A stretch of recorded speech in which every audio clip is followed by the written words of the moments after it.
Thank you and welcome back to our channel Special Science Classes. আজকে আমরা class 11 পদার্থবিদ্যার first সেমিস্টারের অন্তর্গত নিউটনের গতিসূত্র নিউটনস লজ অফ মোশন অধ্যায়টি সংক্ষেপে আলোচনা করব। তো পদার্থের স্থিতি এবং গতি সংক্রান্ত তিনটি সূত্র বিজ্ঞানী আইজাক নিউটন 1687 খ্রিস্টাব্দে তার প্রিন্সিপিয়া ম্যাথমেটিকা গ্রন্থে লিপিবদ্ধ করেন। বিজ্ঞানী নিউটনের গতি সংক্রান্ত তিনটি সূত্র রয়েছে। বস্তুর স্থিতি এবং গতি আপেক্ষিক, মানে চরম স্থির বা চরম গতিশীল বলে বিশ্ব ব্রহ্মাণ্ডে কিছু হয় না। কোন বস্তু গতিশীল আমার সাপেক্ষে, সেই বস্তুটা আবার স্থির তোমার সাপেক্ষে, এমনও হতে পারে। আমি গাড়ি চালিয়ে যাচ্ছি, রাস্তার পাশে যে গাছটি রয়েছে আমি দেখতে পাচ্ছি যে গাছটি বিপরীত দিকে গতিশীল হয়েছে। আমার যাওয়ার অভিমুখের বিপরীত অভিমুখে গাছটি গতিশীল হয়েছে, কিন্তু গাছটির পাশে রাস্তায় দাঁড়ানো ব্যক্তির সাপেক্ষে সেই গাছটি গতিশীল নয়, স্থির। দুটা ট্রেন সমান বেগে সমান্তরালে একই অভিমুখে যাচ্ছে, এই ট্রেনের যাত্রী দেখবে ওই ট্রেনের যাত্রীটি স্থির, ওই ট্রেনের যাত্রী দেখবে এই ট্রেনের যাত্রীটি স্থির, কিন্তু প্ল্যাটফর্মে দণ্ডায়মান ব্যক্তি সে দেখবে দুটি ট্রেনের যাত্রী দুটি ট্রেনই গতিশীল। আমি ট্রেনে বা বাসে করে যাচ্ছি, আমার পাশে সিটে বসা ব্যক্তি আমার সাপেক্ষে স্থির, বাস্তবে রাস্তায় দণ্ডায়মান ব্যক্তির সাপেক্ষে দুজনেই আমরা গতিশীল। তাই কারো সাপেক্ষে স্থির হতে পারে, কারো সাপেক্ষে গতিশীল হতে পারে। চরম স্থির বা চরম গতিশীল বলে কিছু নেই। যার সাপেক্ষে স্থির বা গতিশীল আমরা বিবেচনা করব, যার সাপেক্ষে, তাকে বলা হয় নির্দেশতন্ত্র। বেশিরভাগ ক্ষেত্রে পৃথিবীর ভূমি, গাছপালা, পৃথিবীর সাপেক্ষে আমরা স্থির বা গতিশীল নির্ধারণ করি। তাই প্রধান নির্দেশতন্ত্র পৃথিবী বা ভূমি। তবে নির্দেশতন্ত্র যার সাপেক্ষে স্থির বা গতিশীল বস্তু নির্ধারণ করি, সেই নির্দেশতন্ত্র আবার হচ্ছে দুই রকমের। ফ্রেম অফ রেফারেন্স হচ্ছে টু টাইপসের নির্দেশতন্ত্র: জড়ত্বীয় নির্দেশতন্ত্র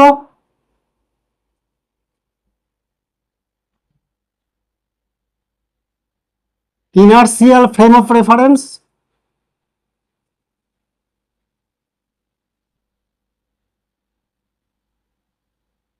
আর দুই নাম্বার হচ্ছে অজড়ত্বীয় নির্দেশতন্ত্র, নন ইনার্সিয়াল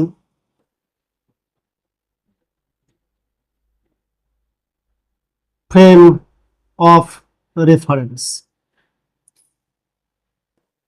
যে নির্দেশতন্ত্র স্থির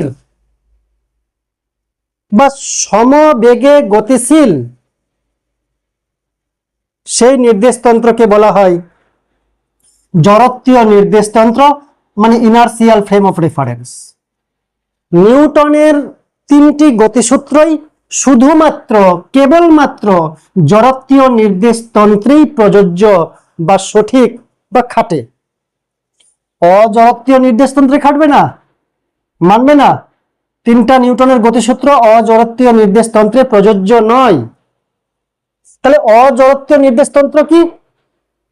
যে নির্দেশতন্ত্র ত্বরণ সহ গতিশীল, যে নির্দেশতন্ত্র ত্বরণ সহ গতিশীল, অর্থাৎ ত্বরিত নির্দেশতন্ত্রকে বলা হয় অজড়ত্বীয় বা নন ইনার্সিয়াল ফ্রেম অফ রেফারেন্স।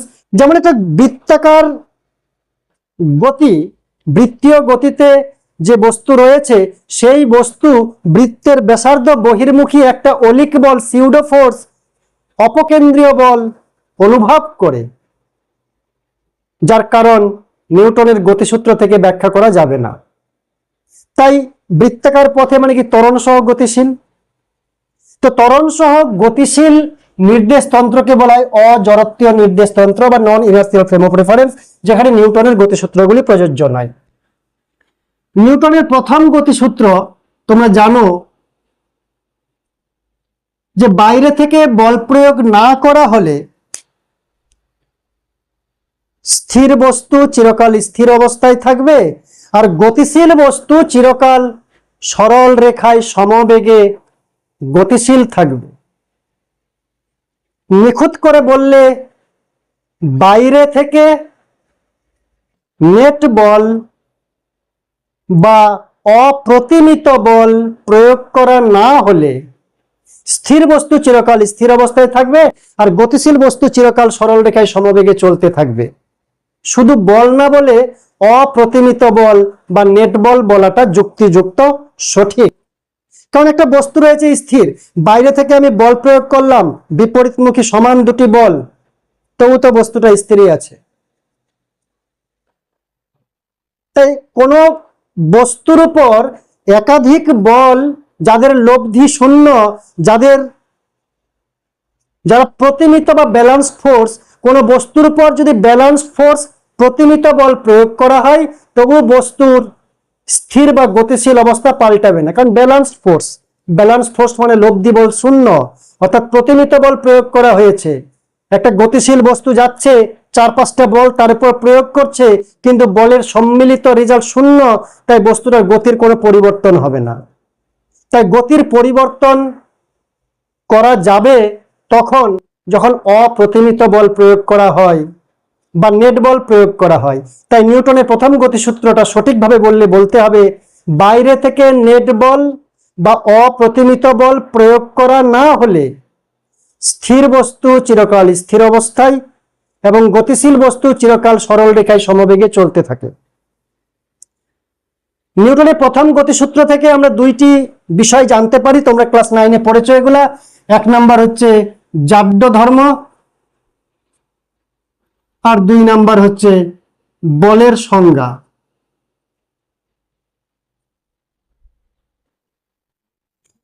জাড্য ধর্ম বলতে বোঝায় পদার্থের যে মৌলিক ধর্মের জন্য স্থির বস্তু চিরকাল স্থির অবস্থায় থাকার প্রবণতা দেখায় বা গতিশীল বস্তু চিরকাল সরল রেখায় সমবেগে গতিশীল থাকার প্রবণতা দেখায় বা থাকতে চাই, সেই ধর্মকে বলা হচ্ছে জাড্য ধর্ম। পদার্থের যে মৌলিক ধর্মের জন্য স্থির বস্তু চিরকাল স্থির অবস্থায় এবং গতিশীল বস্তু চিরকাল সরল রেখায় সমবেগে গতিশীল থাকার প্রবণতা দেখায় বা চেষ্টা করে, সেই ধর্মকে বলা হয় জাড্য ধর্ম। জাড্য ধর্ম আবার 3 প্রকার। জাড্য ধর্মকে আমরা 3টা ভাগে ভাগ করতে পারি। একটা হচ্ছে স্থিতিজাড্য, একটা হচ্ছে গতিজাড্য, একটা হচ্ছে দিকজাড্য।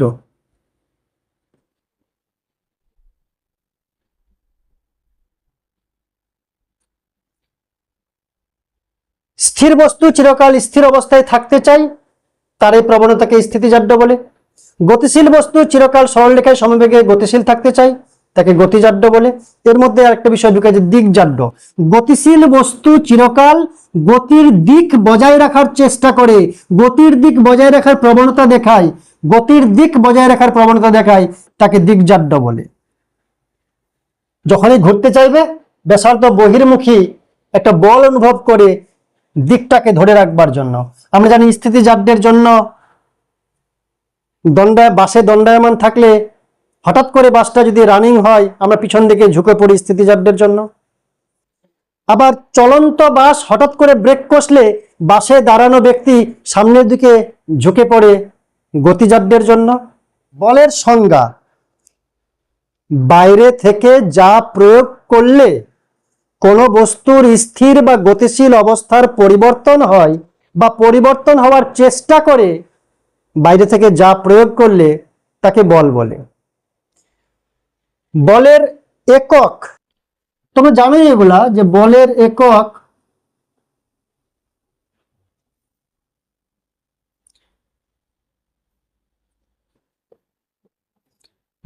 একক সিজিএস পদ্ধতিতে বলের একক ডাইন,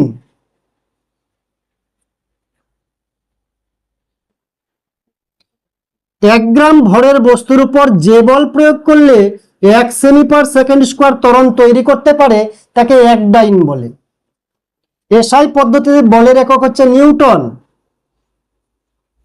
ক্যাপিটাল এন দিয়ে চিহ্নিত করা হয়। 1 কেজি ভরের বস্তুর উপর যে বল প্রয়োগ করলে 1 মিটার পার সেকেন্ড স্কোয়ার ত্বরণ তৈরি করতে পারে সেই বলকে 1 নিউটন বলে। এফপিএস পদ্ধতিতে বলের একক কি বলা হয়? পাউন্ডাল।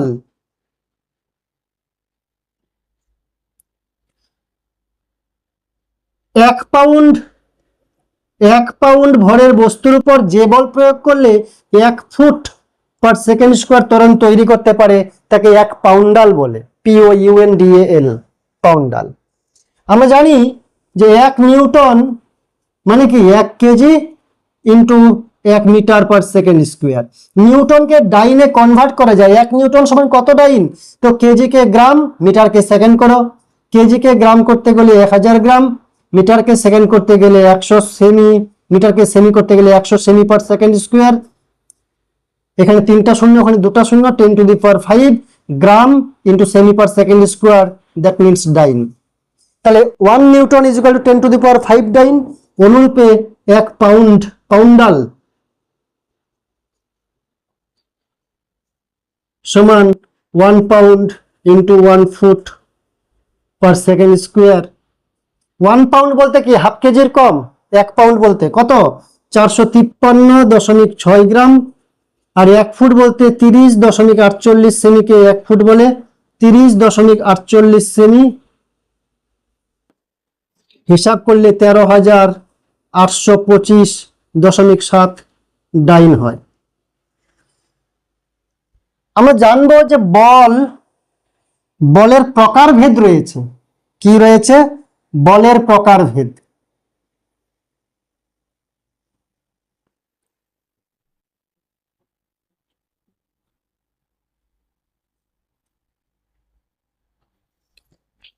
বলের প্রকারভেদ বলতে স্পর্শজনিত বল বা কন্ট্যাক্ট ফোর্স এবং অস্পর্শজনিত বা ক্ষেত্রজনিত বল বলতে নন কন্ট্যাক্ট ফোর্স। একটা হচ্ছে স্পর্শজনিত বল আর একটা হচ্ছে অস্পর্শজনিত বল।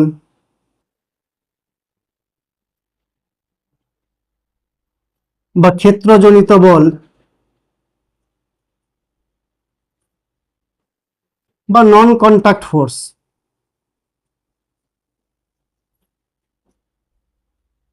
আর এটা হচ্ছে কন্ট্যাক্ট ফোর্স।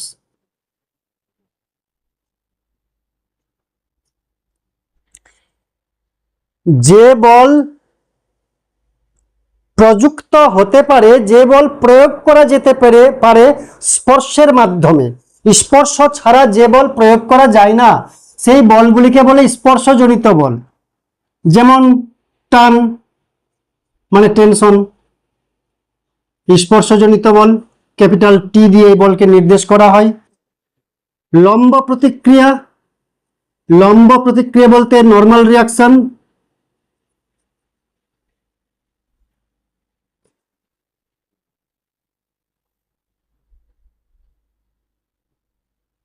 যাকে ক্যাপিটাল এন অথবা স্মল এন দিয়ে প্রকাশ করা হয়। 3 নাম্বার হচ্ছে ঘর্ষণ বল, ফ্রিকশনাল ফোর্স,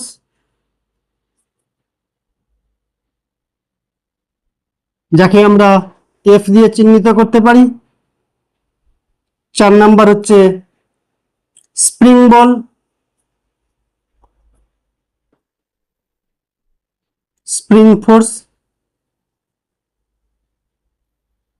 এফ এস দিয়ে প্রকাশ করা যেতে পারে। আর ক্ষেত্রজনিত বল, যে বল প্রয়োগ করার জন্য স্পর্শ করার দরকার নেই, ব্যবধানে রেখেই, দূরত্ব বজায় রেখেই যে বল ক্রিয়া করতে পারে তাদের ক্ষেত্রজনিত বল বা নন কন্ট্যাক্ট ফোর্স বলে। যেমন মহাকর্ষ বল মানে গ্র্যাভিটেশনাল ফোর্স, যেমন ম্যাগনেটিক ফোর্স বা চৌম্বক বল, স্পর্শ করে না। একটা চুম্বকের লোহাকে আকর্ষণ করবে দূর থেকেই, স্পর্শ করার প্রয়োজন নেই। বা একটা চুম্বকের সমমেরু পরস্পরকে বিকর্ষণ করে, বিপরীত মেরু আকর্ষণ করে দূর থেকে ব্যবধান রেখে স্পর্শ করার প্রয়োজন নেই, তাই স্পর্শ বল না। তারপর রয়েছে নিউক্লিয়ার ফোর্স বা নিউক্লিয় বল। পরমাণু নিউক্লিয়াসের ধনাত্মক আধান ইলেকট্রনের কক্ষপথের যে ইলেকট্রনগুলিকে আকর্ষণ করে ডিস্টেন্সের মধ্যেই, টাচ করার প্রয়োজন নেই, স্পর্শ দরকার নেই, ওই জন্য অস্পর্শজনিত বল বলা হয়। ঠিক সেরকম রয়েছে ইলেকট্রোস্ট্যাটিক ফোর্স বা স্থির তড়িৎ বল। কুলম্বের সূত্র যেমন বিপরীত আধান আকর্ষণ করে, সমাধান বিকর্ষণ করে, অর্থাৎ এই সমস্ত হচ্ছে ক্ষেত্রজনিত বল। আমরা নিউটনের দ্বিতীয় গতিসূত্র জানার আগে ভরবেগ সম্পর্কে সংক্ষেপে জানব। কি সম্পর্কে? ভরবেগ বা মোমেন্টাম।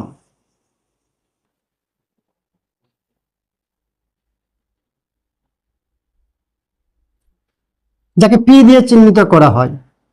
কোন গতিশীল বস্তুর ভর এবং বেগের সমন্বয়ে যে গতীয় ধর্মের সৃষ্টি হয় তাকে ভরবেগ বলে। কোন বস্তুর গতিশীলতার পরিমাপ সূচক রাশিমালা হচ্ছে ভরবেগ। মানে দুটা লরি, একটা খালি আছে, হালকা আছে লরি, আর একটা লরি ভর্তি ভারী আছে, ভর বেশি। হালকা লরির গতিবেগ বেশি, ভারী লরির গতিবেগ কম। কোনটাকে থামাতে বেশি বল প্রয়োগ করতে হবে? যার ভর কম না যার গতিবেগ কম? কাকে থামাতে, কার বেগ পরিবর্তন করতে বেশি বল প্রয়োগ করতে হবে? যার ভর বেশি না যার গতিবেগ বেশি?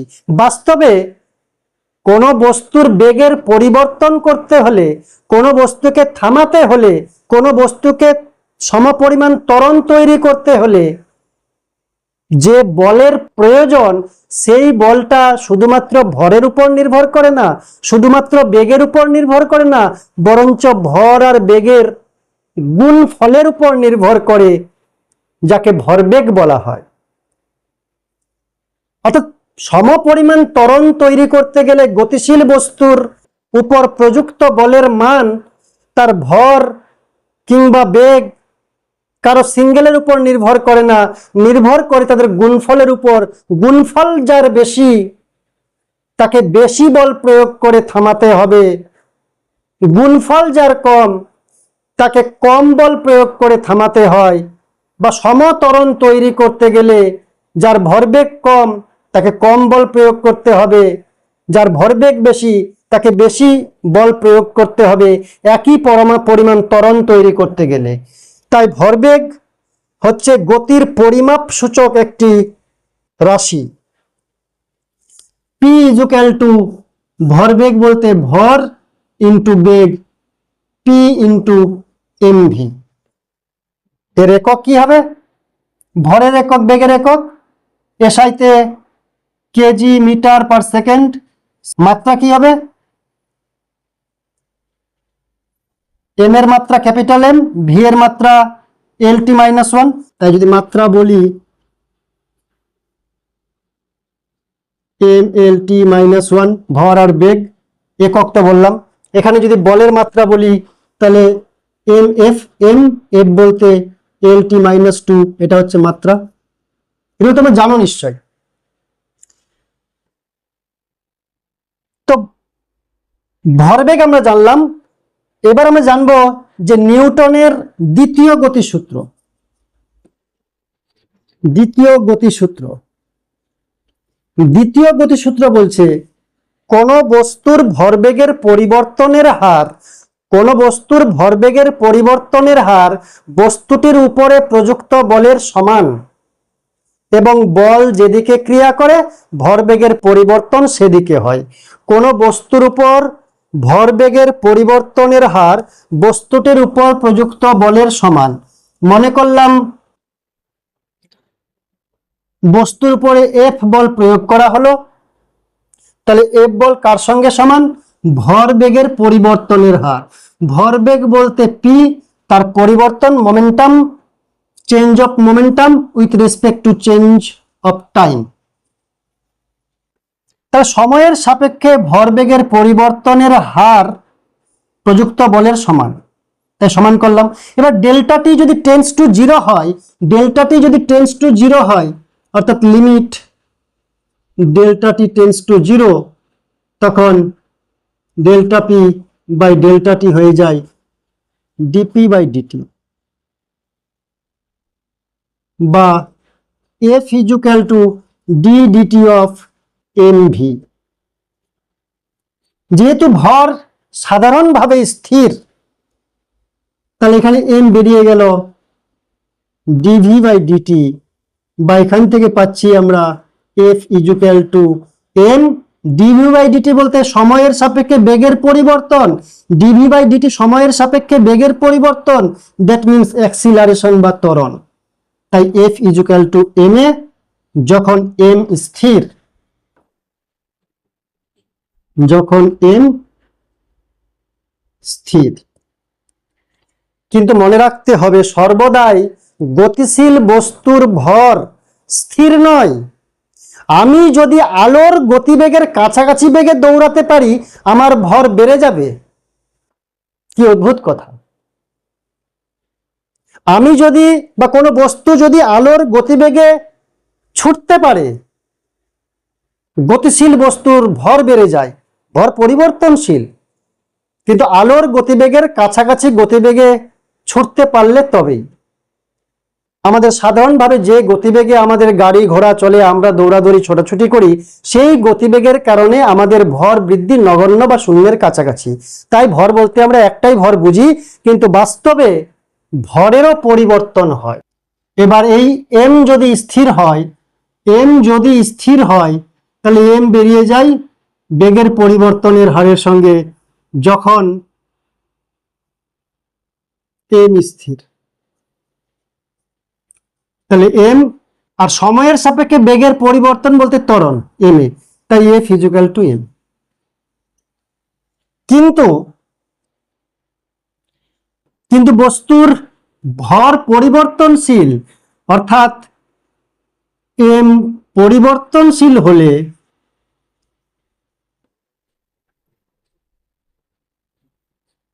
কখন পরিবর্তনশীল হয়? যখন V tends to C, C বলতে আলোর গতিবেগ শূন্য মাধ্যমে, তোমরা জানো 3 × 10⁸ মিটার পার সেকেন্ড শূন্য মাধ্যমে আলোর গতিবেগ। তখন ভর পাল্টে যায়, কত হয় জানো? M equals to M zero divide by √1 minus V square by C square. কোন বস্তুর ভর যখন বেগ থাকে, বস্তুর ভর তার রেস্ট মাস যেটা থাকে স্থির অবস্থায়, যেটা এম জিরো হচ্ছে স্থির অবস্থায় ভর, স্থির অবস্থায় ভর বা স্থির ভর করে দিলাম সংক্ষেপে, রেস্ট মাস।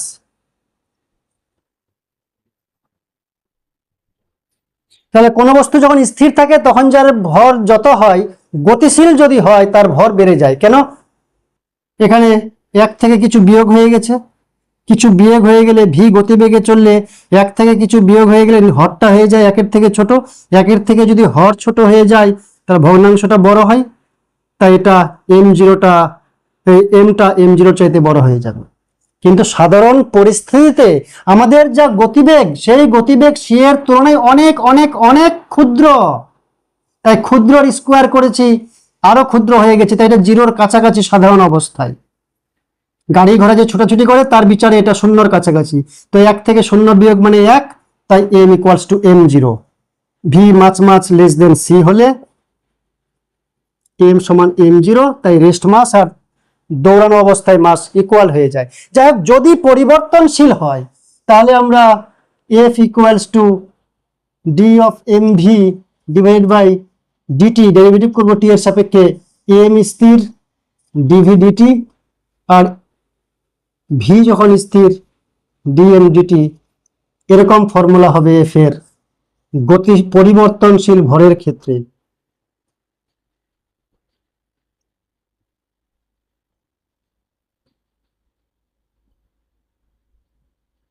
পরিবর্তনশীল ভরের ক্ষেত্রে এবার আমরা জানি যে নিউটনের দ্বিতীয় গতিসূত্র যা বলছে সেখান থেকে প্রথম গতিসূত্র পাওয়া যায়। কিরকম? এফ যদি শূন্য হয়, বাহ্যিক নেট বলের মান শূন্য, বাহ্যিক বল প্রয়োগ না হলে কি হবে? ভরবেগের পরিবর্তন শূন্য হবে। বাহ্যিক বল শূন্য, F equal to M A, তাহলে এম এ ইজুকাল টু 0 বা A equal to 0। A equal to 0 মানে কি? এ হচ্ছে V minus U by T equal to 0, বা V minus U equal to 0, বা ভি ইজুকাল টু ইউ। এটা প্রথম গতিসূত্র। কেন? প্রাথমিক বেগ ইউ, প্রাথমিক বেগ যদি শূন্য হয়, প্রাথমিক বেগ যদি শূন্য হয় তাহলে চূড়ান্ত বেগও শূন্য। প্রাথমিক বেগ শূন্য মানে কি? স্থির বস্তু। তাহলে স্থির বস্তু স্থির অবস্থায় থাকবে, গতিশীল বস্তু গতিশীল অবস্থায় থাকবে, কারণ প্রাথমিক বেগ আর অন্তিম বেগ, প্রাথমিক বেগ আর চূড়ান্ত বেগ সমান যখন বাহ্যিক বল নেট বল শূন্য। তাই এটা হচ্ছে অ্যাকচুয়ালি প্রথম গতিসূত্র।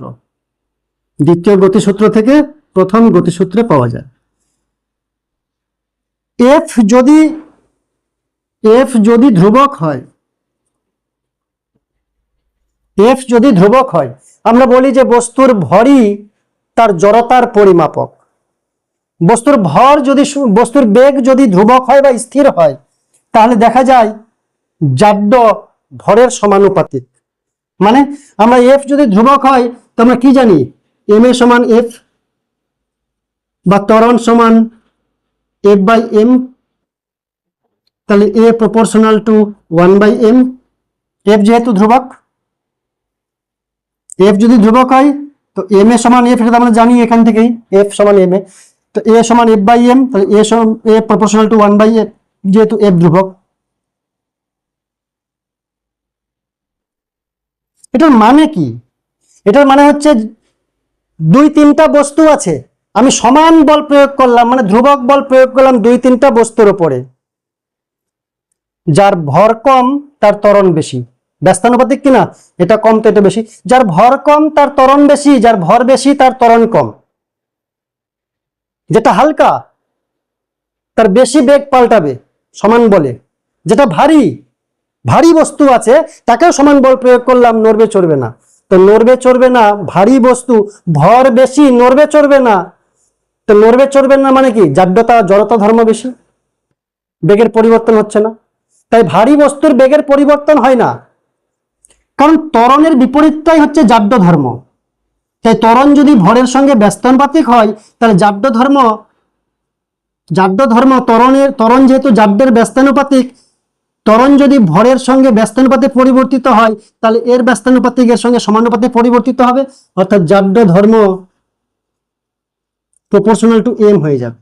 তাই ভরকেই জড়তার পরিমাপক ধরা হয়, যার ভর বেশি তার জাড্য ধর্ম বেশি। আমরা নিউটনের তৃতীয় গতিসূত্র জানব।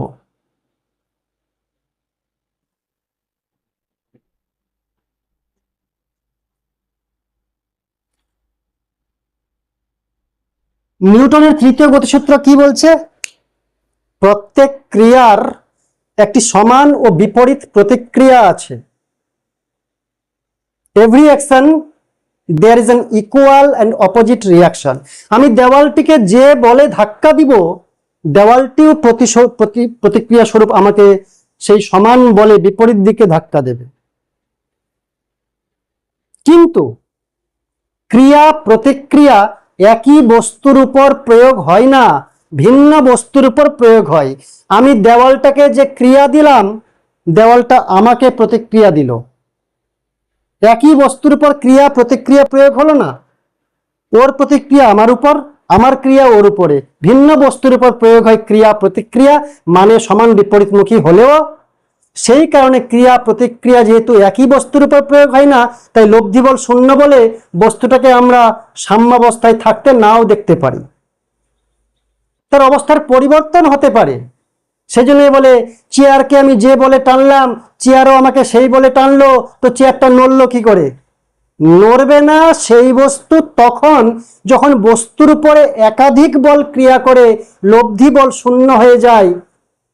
প্রতিমিত বল প্রয়োগ করলে বস্তুটা নড়বে না। কিন্তু এখানে তো প্রতিমিত বল নেই, চেয়ারকে আমি বল প্রয়োগ করলাম, চেয়ার আমাকে বল প্রয়োগ করলো, তো চেয়ারের উপর তো একটাই বল প্রয়োগ হয়েছে, সিঙ্গেল বল প্রয়োগ হয়েছে, সেজন্য চেয়ারকে আমি টানছি, আমাকে চেয়ার টানছে। আমি যদি তাকে না টানি সে আমাকে টানবে না। তাই একই বস্তুর উপর ক্রিয়া প্রতিক্রিয়া প্রয়োগ হয় না বলে বস্তু সাম্যাবস্থায় থাকে না।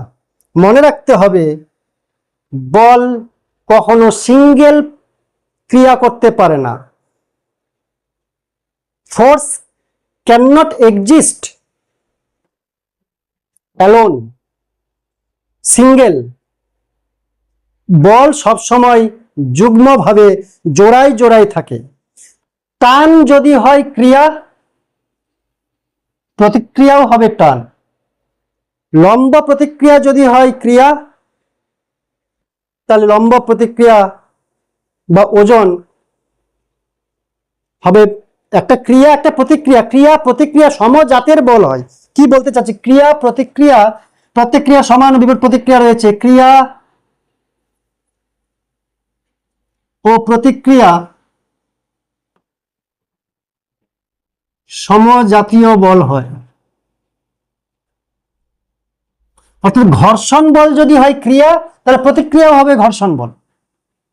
টান যদি হয় ক্রিয়া, তাহলে প্রতিক্রিয়াও হবে টান। একক বলের অস্তিত্ব নেই, কোনো জায়গায় একক বল তৈরি হতে পারে না, জোড়াই থাকে, যুগ্ম হয়ে থাকবে। আমরা জানবো বলের ঘাত, ইম্পালস অফ ফোর্স বা বলের আবেগও বলা হয়, বলের ঘাতকে বলের আবেগ বলা হয়। তাহলে বলের ঘাত আর ঘাত বল, ইম্পালসিভ ফোর্স। যখন কোনো স্থির মানের বল কিছু সময় ধরে কোনো বস্তুর উপর ক্রিয়া করে, একটা স্থির মানের বল কোনো বস্তুর উপর কিছু সময় ধরে ক্রিয়া করে, তখন বল এবং ক্রিয়াকালের গুণফলকে, মানে বল আর ওই সময়কে গুণ করলে যে রাশি পাওয়া যায় তাকে বলের ঘাত বলা হয়। বলের ঘাত যে ইকুয়াল টু বলের মান এবং তার ক্রিয়াকালের গুণফল। এফ বলতে আমরা জানি এম এ, আর টি এ বলতে জানি ভি মাইনাস ইউ বাই টি, এর মান যেহেতু টি, উপরের টি নিচের টি কেটে গেল, M V minus M U. এটা হচ্ছে ভরবেগ, এটা হচ্ছে ভরবেগ।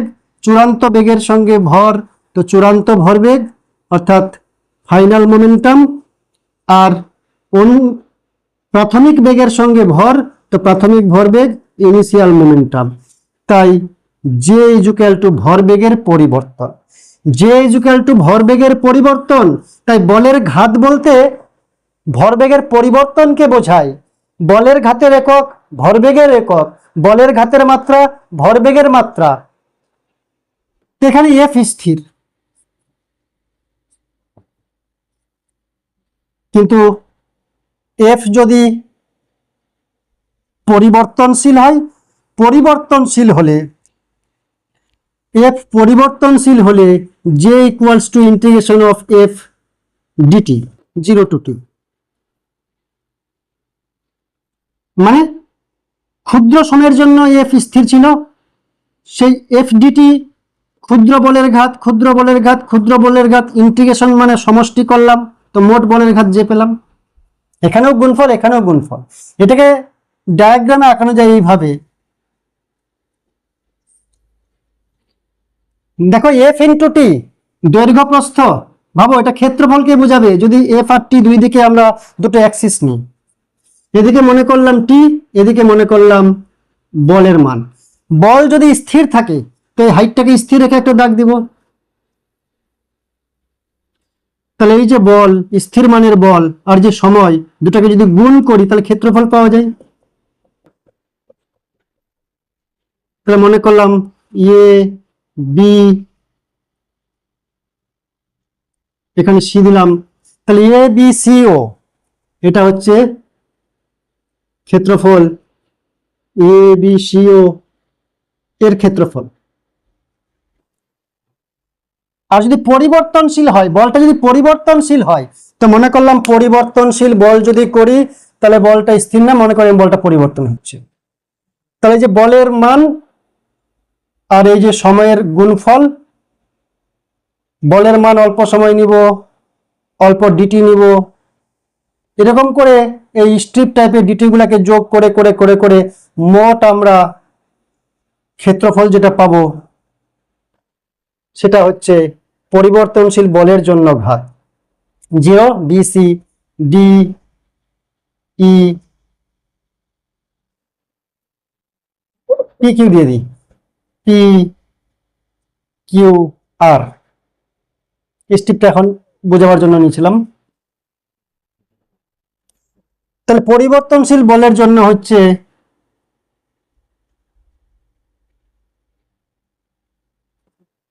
ওপি কিউ আর ক্ষেত্রের ক্ষেত্রফল,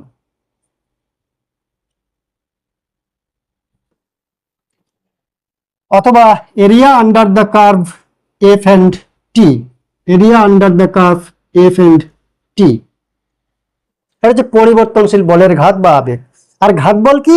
ঘাত বল ক্রিকেটের ক্ষেত্রে প্রযোজ্য, তোমরা জানো, বা তার কাটা যখন হাতুড়ি দিয়ে বাড়ি মারা হয়, বৃহৎ মানের বল ব্যাট দিয়ে জোরে আঘাত করছে ক্রিকেট বলকে, বৃহৎ মানের বল, কিন্তু ক্ষুদ্র সময়, নগণ্য সময়, কোন বৃহৎ মানের বল যদি অতি ক্ষুদ্র সময়ের জন্য প্রয়োগ হয় তবে সেই বলকে ঘাত বল বলে। ঘাত বল তাড়াতাড়ি বলবে, তোমার ক্ষণিকের জন্য, তাহলে বৃহৎ মানের বল অতি ক্ষুদ্র সময়ের জন্য প্রয়োগ হলে সেই বলকে বলা হয় ঘাত বল। ঘাত বল এবং বলের একক, ঘাত বলের একক, বলের একক একই। ঘাত বল বলতে আসলে বৃহৎ মানের বলকে বোঝায়। ঘাত বলের মাত্রা, বলের মাত্রা একই রকম। সংক্ষেপে বলা যায় যে ঘাত বলটা হচ্ছে কারণ আর বলের ঘাত হচ্ছে ফল। ঘাত বল হচ্ছে কারণ আর ফল হচ্ছে বলের ঘাত।